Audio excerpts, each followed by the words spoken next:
बड़ी खबर तेहरान से, जहां अमेरिकी सेना ने अपने दूसरे पायलट को भी ईरान की सीमा से बाहर निकाल लिया, वो भी सुरक्षित। और इस तरह से अमेरिका ने खुद को एक शर्मनाक स्थिति में फंसने से भी बचा लिया।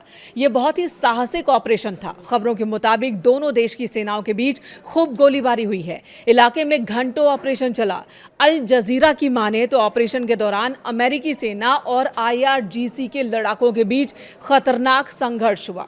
खुद अमेरिकी राष्ट्रपति डोनाल्ड ट्रंप ने इसकी पुष्टि की है। अमेरिकी राष्ट्रपति डोनाल्ड ट्रंप ने ट्रुथ सोशल पर लिखा कि हमने उसे बचा लिया। मेरे प्यारे अमेरिकन, पिछले कुछ घंटों में अमेरिकी सेना ने हमारे एक बेहतरीन क्रू मेंबर अफसर के लिए, जो एक बहुत ही साहसिक सम्मानित कर्नल हैं, अमेरिकी इतिहास के सबसे साहसी खोज और बचाव अभियानों में से एक को सफलतापूर्वक अंजाम दिया। ट्रंप ने और भी लिखा है। उन्होंने लिखा कि मुझे आपको ये बताने में बेहद खुशी हो रही है कि अब वो पूरी तरह से सुरक्षित हैं और सही सलामत है। वहीं कतरी मीडिया आउटलेट की बात करें, अल जजीरा, जिसने अमेरिकी अधिकारियों के हवाले से ही बताया कि उसे बचाने के दौरान ईरानी बलों के साथ भारी गोलीबारी हुई है।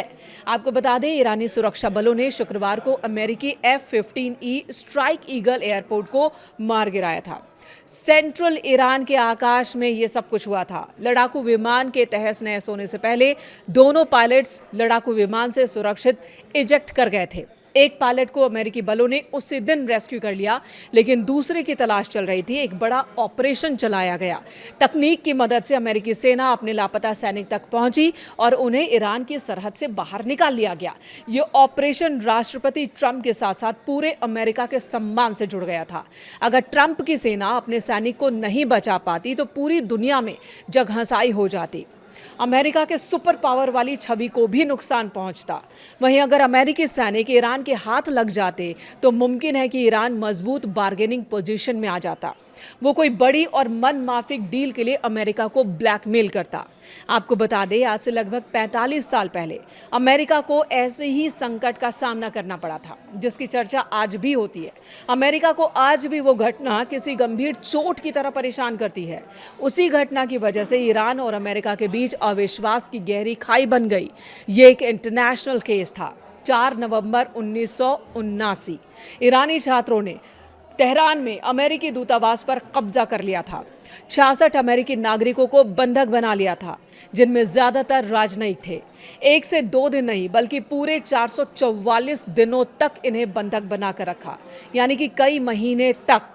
दरअसल उस वक्त ईरान में इस्लामिक क्रांति का दौर था और अमेरिका ने ईरान के पूर्व शाह को इलाज के लिए अमेरिका में प्रवेश की अनुमति दी थी। फैसला था तत्कालीन अमेरिकी राष्ट्रपति जिमी कार्टर का, और इसी से ईरानी छात्र नाराज थे। उन्होंने अमेरिकी लोगों को बंधक बना लिया। इन सभी को तब रिहा किया जब अमेरिका में राष्ट्रपति बदल गए। 20 जनवरी 1981, यानी कि 79 में बंधक बनाया और 89 में इन्हें रिहा किया। जब रोनाल्ड रीगन ने राष्ट्रपति पद की शपथ ली, उसी दिन ईरानी छात्रों ने बंधकों को रिहा किया। इसका असर ये हुआ कि अमेरिका ने ईरान की संपत्ति फ्रीज कर दी। दोनों देशों के बीच राजनयिक संबंध बंद हो गए, जो आज तक बंद है। ये ऐतिहासिक घटना आज भी अमेरिका और ईरान के बीच अविश्वास का एक बड़ा कारण है। मौजूदा वक्त में जब अमेरिका ने ईरान पर हमला किया है और जीत के दावे कर रहे हैं ट्रंप, ऐसे में अगर अमेरिकी पायलट ईरान के कब्जे में आ जाता तो ट्रंप को भारी आलोचना के साथ ही नुकसान भी झेलना पड़ता। ये स्थिति ट्रंप के लिए बहुत ज्यादा शर्मनाक हो जाती। यही वजह कि खुद ट्रंप इस ऑपरेशन पर नजर बनाए हुए थे। उन्होंने उस वक्त तक कोई प्रतिक्रिया नहीं दी जब तक कि उनका पायलट ईरान से बाहर नहीं आ गया। इस ऑपरेशन के बारे में ट्रंप ने बताया कि अमेरिकी सेना पायलट की लोकेशन पर दिन रात 24 घंटे नजर रख रही थी और उन्हें बचाने के लिए पूरी लगन से योजना बना रही थी। ट्रंप ने कहा कि अमेरिकी सेना ने उन्हें वापस लाने के लिए दुनिया के सबसे घातक हथियारों से लैस दर्जनों विमान भेजे थे। ट्रंप के मुताबिक पायलट को चोटें आई हैं, लेकिन वे पूरी तरह से ठीक हैं।